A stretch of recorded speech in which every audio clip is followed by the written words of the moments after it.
Hello, my friends, and welcome back.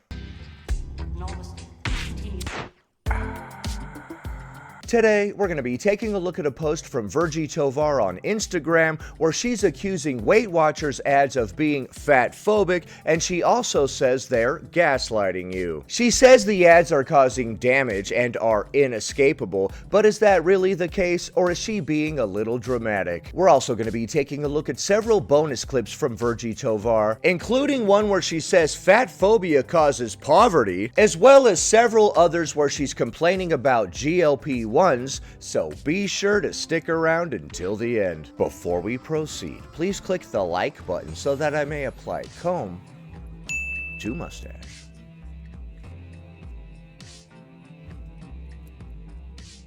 New Weight Watchers ads are a masterclass in covert fat phobia, what it is and why it's gaslighting you. Last week, I got an email from someone named Amanda who wrote me from a subway car in New York. I was doing okay until these Weight Watchers ads hit the subway. Now it feels inescapable. They are on every screen in this car, they flash and draw attention, and it's hard to keep reminding myself not to look. Okay. We're breaking down because we saw Weight Watchers ads on the subway? I'm fat, in recovery from a long history of EDs, over 20 years, and dealing with mental health issues and physical health issues related back to the ED. I feel like the Weight Watchers ads are so much worse than those ads that showed thin white torsos with needles. What are we talking about, Ozempic ads? Those were kind of gross, but these are more ads that look like people I relate to. Most of them aren't skinny and look like a size that my brain thinks should be actually attainable for me.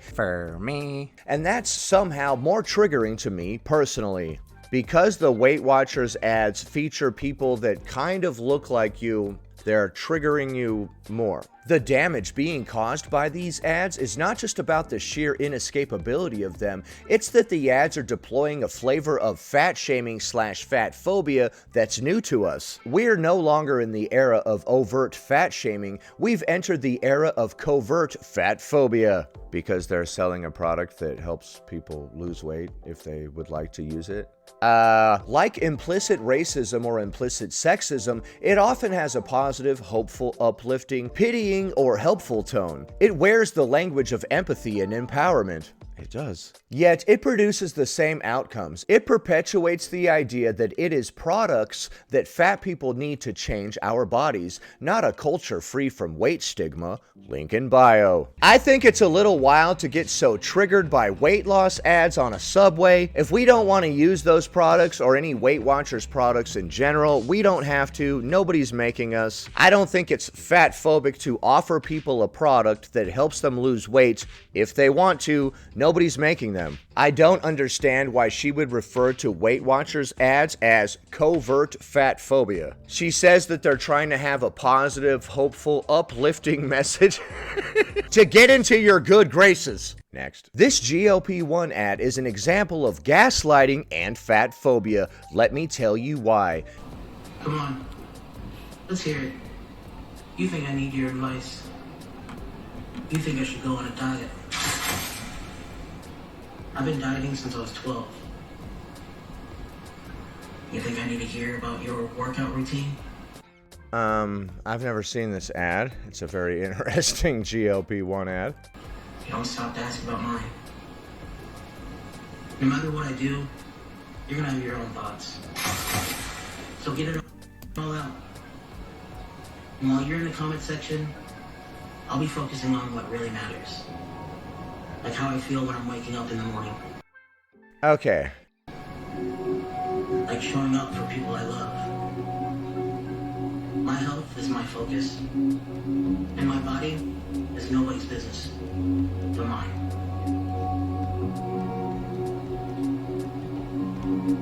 I can't read what it says on the screen. But the caption reads, "Stop this unethical advertising. GLP-1s. Extreme caloric deprivation does not equal health. Selling a product to yet again demand that plus-size people change their body is not new, is not a miracle. It is, in fact, weight stigma. The thing GLP-1s are purporting to solve. Ending weight stigma is the only way to end weight stigma." What the heck? Really? Ending weight stigma is the only way to end weight stigma. What? Dude, you sound crazy now. Now you're talking crazy talk. Asking people to shrink their bodies is not ending weight stigma. It is reinforcing weight stigma. What? Remember how My Body, My Business was created by body positivity and fat activism? The very same political movements that GLP-1s went after first? I didn't know that ending weight stigma was the only way to end weight stigma. So, thank you very much. That actually makes a lot of sense. I was foolishly under the impression that we could end weight stigma without ending weight stigma. I don't know what the hell I was thinking. I'm clearly delusional. So we need to end weight stigma in order to end weight stigma? Is that what they're telling me? What? Dude, this is just crazy enough to work, Virgie. All right, let's see the rest of this. I cannot read the words on the screen, Virgie. I'm quite old, you see. I don't think anybody could read those words, honestly. I'm not old, you're old. You guys are all old. I'm not old. Sorry about that. Okay. I don't know if that's gaslighting or fat phobia. Oh, and then an ad came on for a Jeep. Ooh, that was the worst part. Let me tell you why this ad has so many problems. To begin with, weight loss does not promote health long-term in most people. That's not what my doctor said. You're flouting all convention right now. GLP-1s lead to extreme caloric deprivation that has been correlated with muscle density loss, bone density loss, hair loss, tooth loss, gastroparesis. Tooth loss? Hair loss? What? Vision loss. Vision loss? What? I hope not. What the heck? All right, let's see what my Google says about this particular subject. Long-term use of GLP-1 receptor agonists, e.g. Ozempic, Wegovy, commonly results in persistent gastrointestinal issues, nausea, constipation, significant loss of muscle mass, she was right, and potential nutrient deficiencies. Serious, though rare, long-term risks include gallbladder diseases, pancreatitis, and potential kidney injury. For clarification, some people actually do experience some of the side effects that she talked about. They're just not mentioned here, but I did research them individually and see that there actually is some truth to what she's saying. I don't know how common those are. There's a lot of ways in which you cannot just one-to-one say GLP-1 weight loss equals health. I don't know why we're wording it like that. And finally, this is an example of fat phobia. GLP-1s existing is an example of that. Are you sure? I'm gonna need you to elaborate. Because fundamentally, the solution is still change your body, not the culture. Don't end weight stigma, but... Well, changing ourselves is a hell of a lot easier than changing the culture. What does that even mean? Change the culture? What am I, a frickin' mycologist? What? Not a lot of people are gonna get that joke. I don't think that GLP-1s existing is fat phobic. I think if we would like to use them, we can. Nobody's making us, so... Like, we're going to talk about weight stigma, but we're actually not going to propose a societal shift. We're going to propose that you, yet again, buy a product to change your body in order to deal with fat phobia. We can't force a societal shift on a bunch of random strangers. We can only change ourselves. It's interesting that she's like, don't change yourself. That's impossible. Instead, change the way that every other human on Earth perceives things. That's totally doable. Which is fat phobia. GLP-1s perpetuate the idea that we need to change ourselves instead of changing society. Like I said, you can't really change other people's opinions or thoughts on things. All you can do is change yourself. I don't see how it's fat phobic for a product to exist. Nobody's making anybody buy or use this product. If they would like to buy it and use it to lose weight, they may. Next. Hi, I developed an app that's a voice AI app that's You developed an app. Did you actually program that, or? Focused on GLP-1 ad overwhelm. So for people who are feeling overwhelmed by GLP-1 advertising or the general culture of pro weight loss right now. You made an app for that. I made a voice AI app for people experiencing GLP-1 ad overwhelm. When the pro-GLP-1 media and cultural landscape begins to feel so ubiquitous it threatens your mental health or ED recovery, it's designed for you to use in the moment you start to feel overwhelmed. Okay, so when I see GLP-1 ads and I feel overwhelmed, I need to go to your voice AI app to make me feel better. So when I see too many GLP-1 ads and it's sending me spiraling, I need to go look at Virgie Tovar's app that's like, screw all those GLP-1 ads, dude. And then you'll be like, okay, like what? I made this app for you. For me? Okay. Thank you so much, Virgie. I didn't know that you knew like C++ programming or whatever the hell. So basically what you do is you go into the app when you start to feel overwhelmed, and you talk to it. You tell it what's going on, and then it will offer some reassuring words, and you can keep talking to it until you... Okay, so it's basically ChatGPT, but we've given it like a prompt, like, imagine I am someone who is offended by GLP-1 ads. Give me various prompts that will soothe me. I can go to ChatGPT right now and tell it that. And be like, yo, pretend that GLP-1 ads are bothering me. Offer me soothing words or whatever. I'm over here talking to my phone on the subway when I see all these ads. Dear Virgie Tovar app, I can't believe that the subway has all of these GLP-1 ads. What the hell? What are these people thinking? This is not making me feel good or safe in the slightest. And then other people that happen to be around on that very same subway. Oh my God, this person is talking to their phone and talking about how all these weight loss ads are triggering them and they're clearly losing touch with reality. Other people are starting to notice that I'm talking to my phone and saying all this crazy stuff. They're staring a lot. What should I do? Oh my God, what the hell? I think a better thing to ask that ChatGPT app that you're recommending to people is, why are all these weight loss ads triggering me and making me have some sort of negative emotional reaction? You go from feeling activated to feeling more regulated, and then you go back I don't want to feel activated. I want to feel regulated to your life, and then if it happens again, you go back to the app, and typically within 2 to 5 minutes you can go from like potentially really dysregulated to more grounded again in your values and in... Well, I don't think that I was ungrounded in my values or my understanding or any of that stuff because I saw a GLP-1 ad. A more complex understanding of how these medications do and don't work.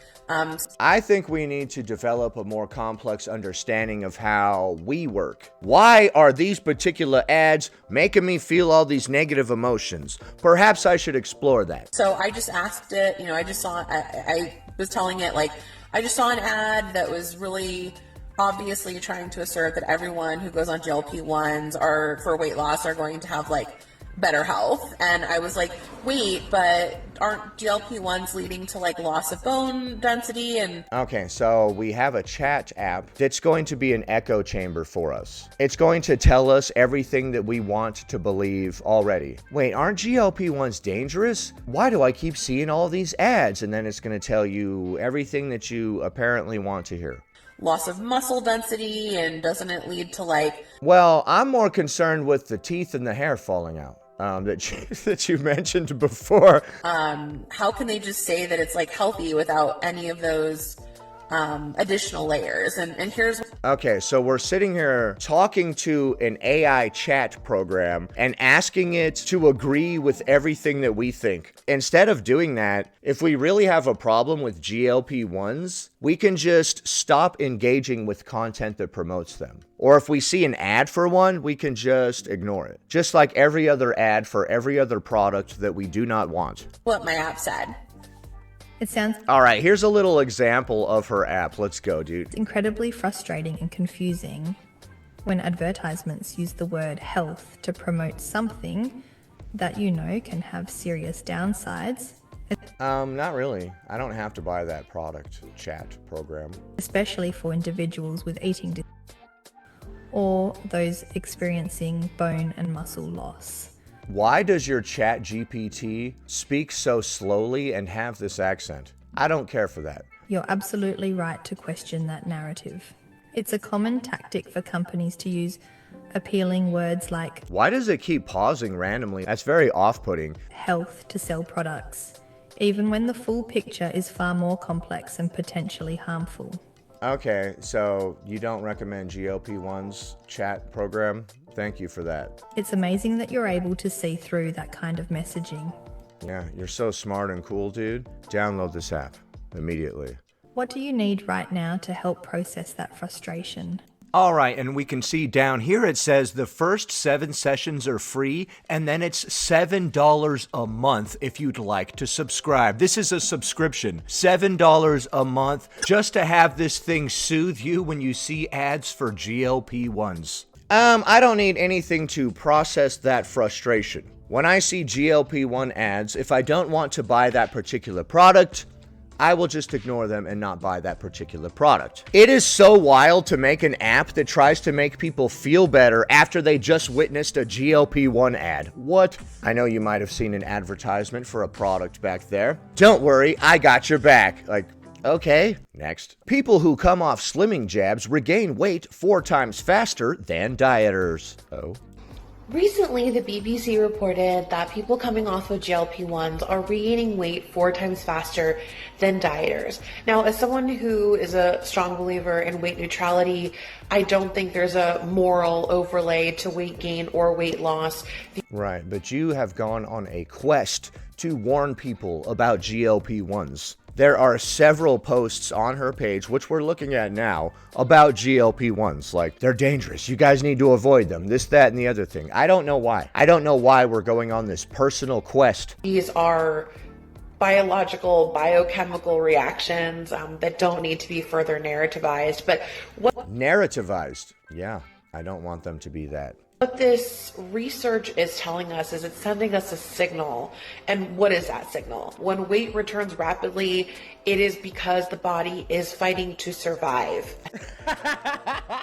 Are you sure? So that's why people that take GLP-1s and then come off of them regain weight 4 times faster because the body is fighting to survive. Okay. Well, if that were the case, then people would regain weight in that same manner just from losing it in general. It wouldn't be specifically tied to GLP-1s, right? It's telling us that many people were pushed into a deep biological state of restriction. I don't know if it's telling us that. I think it's telling us that if you did not address the way that you eat and you try to take some sort of shortcut and then you stop taking that shortcut, you will regain the weight. I think that's what that's telling us. Starvation level states where metabolism slowed, hunger hormone spiked. The body learned that it was in fight or flight mode, right? Essentially starvation mode. Starvation mode. That doesn't make any sense. Why would you regain weight 4 times faster than dieters when you come off of a GLP-1 because you were in starvation mode? Wouldn't you regain the weight just as fast if you lost weight using anything? Why would it be specific to GLP-1s? You don't lose hair, lose bone mass, lose muscle mass, lose your teeth. You know, this is not a result of Ozempic or GLP-1s. This is a result of starving. Traditional dieters actually changed the way that they ate for a time at least. People taking Ozempic might not have. You took this medication for a while, it did whatever, and then you stopped taking it and you regained the weight. So you didn't change anything about your lifestyle. That's probably why people regain the weight 4 times faster. Many people also regain weight after weight loss surgery because once again, they didn't address the lifestyle. So when we're looking at this rebound effect, this rapid regain, what it's telling us is that people on GLP-1s are experiencing a level of restriction that we have heretofore not seen in the history of diet culture. Okay, I don't think that's a good explanation for why people regain the weight 4 times faster after coming off of a GLP-1. Next.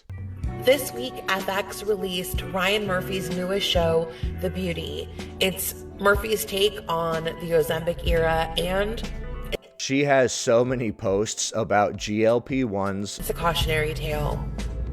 Read my Forbes article all about what I feel like the show did right.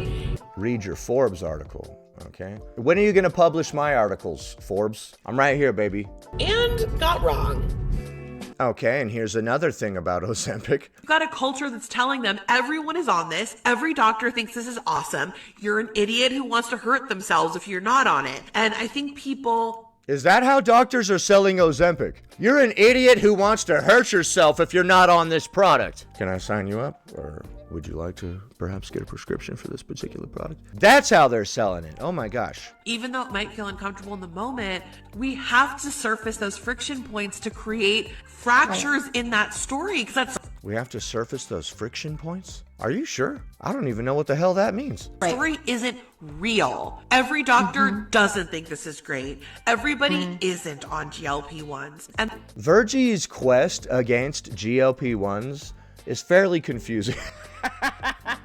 I don't know why she's so passionate about this particular topic. the fact of the matter is that there's certainly, I would venture to guess, 1 in 4, 1 in 5 people for whom it is absolutely not safe for them to take these medications under any circumstances. You would venture to guess. Okay, so we just completely made that up. So it's not unsafe for 1 in 4 or 1 in 5 people to take it. And I'm thinking about people who have like eating disorder histories, for example. And what it's like, what about them? What about that person for whom this is not even about autonomy or neutrality? This is about this person is putting their recovery at risk if they take these medications. And I don't believe that doctors would be providing GLP-1s to people with a history of eating problems. Here's a random slide of Virgie wearing a bag that I love a lot. I would literally love to buy this bag. I don't wear bags or any of that type of shit, but I would wear this. There are no comments allowed on this particular post. Why? Why? Here's an additional slide by Virgie that asks the question, does poverty produce fatness or does fat phobia produce poverty? For decades, we've been told a tidy story about the relationship between body size and class. Fatness, the stigmatizing story goes, is largely a consequence of poverty. Food deserts, limited access to fresh food, inactivity, stress, and bad choices made under constrained circumstances. We've been advised that if we improve food access and educate people, that the outcome will be thinner bodies and upward mobility. Upward mobility. I'd like to offer a radically different perspective. When weight is treated appropriately, not as a behavioral or environmental trait, but as a genetic trait with a 60 to 84% rate of heritability, on par with the genetics of height, we begin to see that it is not poverty producing fatness. It is fat phobia producing poverty, recursively across generations. Recursively. Fat phobia is making multiple generations poor? Okay, and in that last slide, we learned that fat phobia actually causes poverty. She was like, oh, you thought that poverty led to obesity because of food deserts and all these other reasons? Actually, fat phobia leads to poverty, which might lead to obesity or something. I don't know. All right, so we had a lot of very interesting slides in today's video, but what do you think? Are weight loss ads actually covert fat phobia? Even though nobody is forcing anybody to buy those particular products? Should you download the Virgie Tovar app in case you get triggered by a GLP-1 ad? And does fat phobia produce poverty? Leave a comment below. Happy Tuesday, everybody. Anyway, that about does it. Thanks for watching, commenting, liking, and subscribing. And I'll see you in the next one.